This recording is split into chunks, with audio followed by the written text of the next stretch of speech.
क्योंकि मुझे भी बहुत ज़्यादा टाइम लग गया। यानी सोचिए कि मतलब मैं कम एज में नौकरी पा गया और मैं कम एज में तैयारी में भी आया था। मैं 15.5 या 16 की एज में तैयारी में आया था और 4 साल की तैयारी के बाद मेरा पहला सिलेक्शन हुआ है। तो टाइम तो मुझे भी बहुत लगा, बस ये कि रेगुलरिटी मेरी नहीं ब्रेक हुई। तो गाइज़ आज आपको मिलवाता हूँ ऐसे इंस्पेक्टर से जिन्होंने मतलब एक ही साल में 2 जोन चेंज कर लिए। तो देखते हैं उनका कि विक्रांत ने एमईए क्यों नहीं ली, जो कि इन्हें एमईए भी मिल रही थी जब ये ऑलरेडी एक्साइज का वर्क कल्चर देख चुके थे। तो आइए विक्रांत से पूछते हैं। तो आप हैं तो मीट माय फ्रेंड, सो विक्रांत से मिलते हैं। विक्रांत बताइए पहले अपने बारे में कुछ। हेलो दोस्तों, मेरा नाम विक्रांत सिंह यादव है और मैं CGST दिल्ली 2019 में प्रेजेंट में मतलब मैंने ज्वाइन किया और अभी हम लोग ट्रेनिंग पे हैं। और इससे पहले हम लोग मतलब मैं लखनऊ जोन में भी एज ए इंस्पेक्टर मतलब काम कर चुका हूँ लगभग 1 सालों तक। तो यही थी जर्नी। उससे पहले भी मैं डिस्ट्रिक्ट जज की कोर्ट में भी 1.5 साल लगभग काम किया था। तो गाइज़ जैसा विक्रांत बता रहे हैं और इनकी एज काफ़ी कम है, मतलब 20 साल में इन्होंने अपनी पहली सरकारी नौकरी ले ली थी। तो अभी विक्रांत आपकी एज क्या है?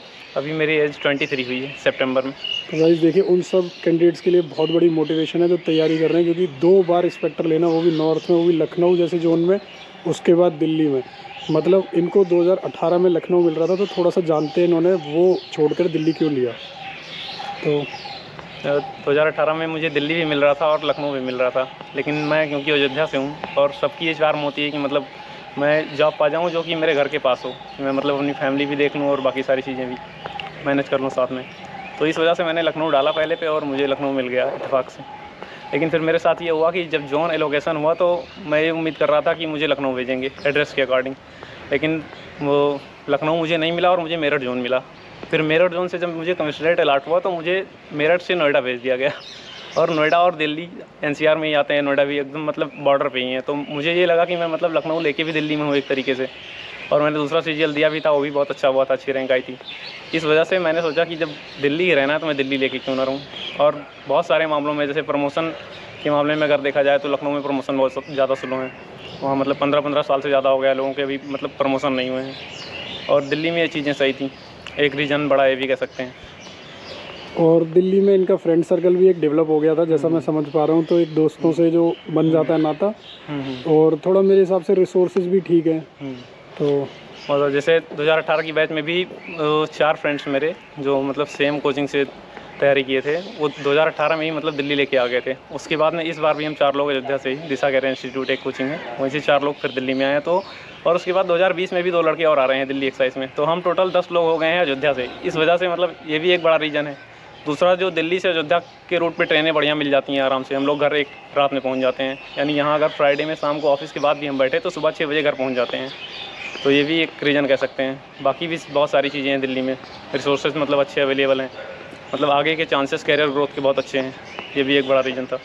एजुकेशन है, करियर ग्रोथ है, बच्चों के लिए है, या पेरेंट्स की मेडिकल फैसिलिटीज़ अच्छी हैं।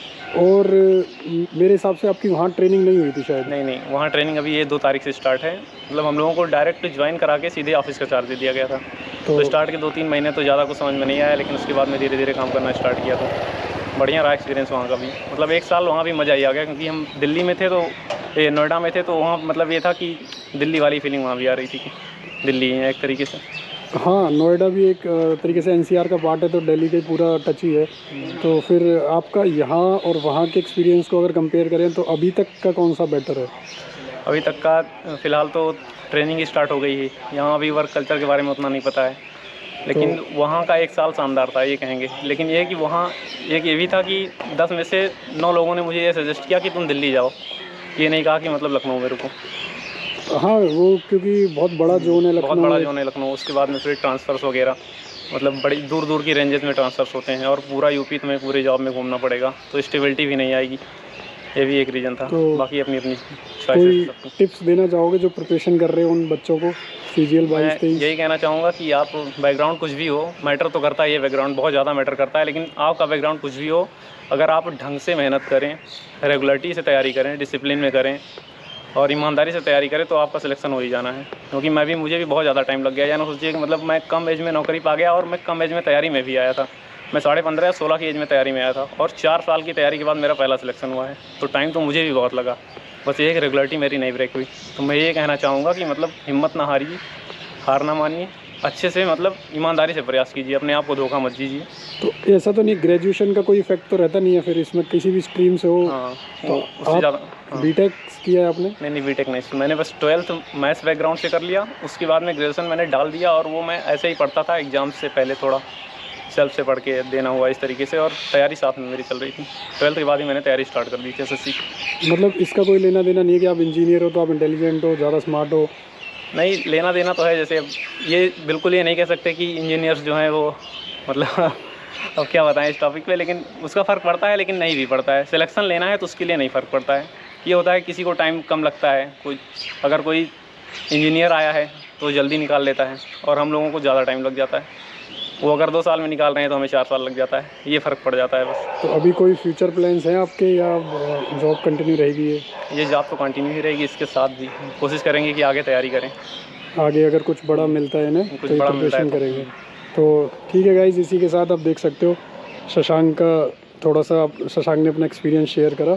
तो विक्रांत, सॉरी गाइज, विक्रांत ने थोड़ा शेयर किया अपना।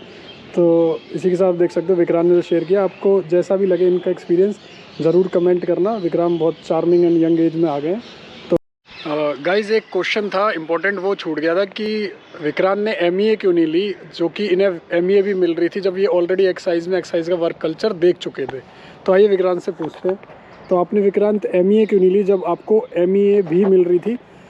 ये क्वेश्चन हमारा छूट गया था आपसे, तो एक बार पूछ लेते हैं, क्योंकि आपकी रैंक मेरे हिसाब से इतनी थी कि आपको MEA भी मिल जाती, और आप एक्साइज का वर्क कल्चर भी पहले देख चुके थे। तो क्या रीज़न है इसका? सबसे बड़ा रीज़न तो ये है कि जब हम तैयारी करना स्टार्ट किए थे तो एक यूनिफॉर्म का चार्म रहता है कि वर्दी है और 3 स्टार लगे हुए हैं। तो मतलब दिमाग में ये रहता था कि हाँ एक्साइज इंस्पेक्टर लेना है। सबसे पहले तो ये होता था कि इनकम टैक्स इंस्पेक्टर, फिर बाद में ये पता चला कि उसमें यूनिफॉर्म नहीं मिलती है। भले कुछ भी हो, लेकिन अच्छा लगता है। मुझे यूनिफॉर्म वाली जॉब बहुत ज़्यादा पसंद थी, तो सबसे बड़ा रीज़न ये भी था। और 1 साल में काम कर चुका था, मुझे मतलब मज़ा आ गया, मतलब मज़ा आ रहा था काम करने में भी कि हाँ सही है, सब कुछ सही चल रहा है तो ठीक है यही ले लेते हैं, और फिर MEA वगैरह नहीं डालें। तो MEA में फ़ॉरेन पोस्टिंग का इतना सब अलाउंसेस वगैरह है, ये आपको उन्होंने थोड़ा सा लुभाया नहीं? हाँ, बहुत सारी चीज़ें थी। पहले एक दिमाग में आया कि चलो MEA डाल देते हैं। यहाँ तक कि जब हम लोग डिस्कस कर रहे थे आपस में 10-12 लोग कि क्या लेना है, तब मैंने पहले पे ये कहा कि मैं MEA डाल के आऊँगा इस बार 2019 में।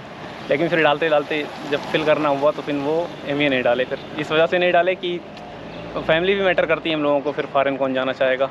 हम लोग घर भी निकल जाते हैं, हर हफ्ते निकल जाते हैं, नहीं 15 दिन तो चले ही जाते हैं घर, 2 दिन घर पे भी बिता लेते हैं घर वालों के साथ। तो इतना ही मतलब इतना चार्म नहीं था कि हाँ फ़ॉरेन जाएँ और फ़ॉरेन जाके फिर वहाँ बहुत सारी चीज़ें करें। और कोई स्पेसिफिक रीज़न? बस यही सबसे बड़ा रीज़न यही था कि फैमिली नहीं छोड़ना चाहते थे।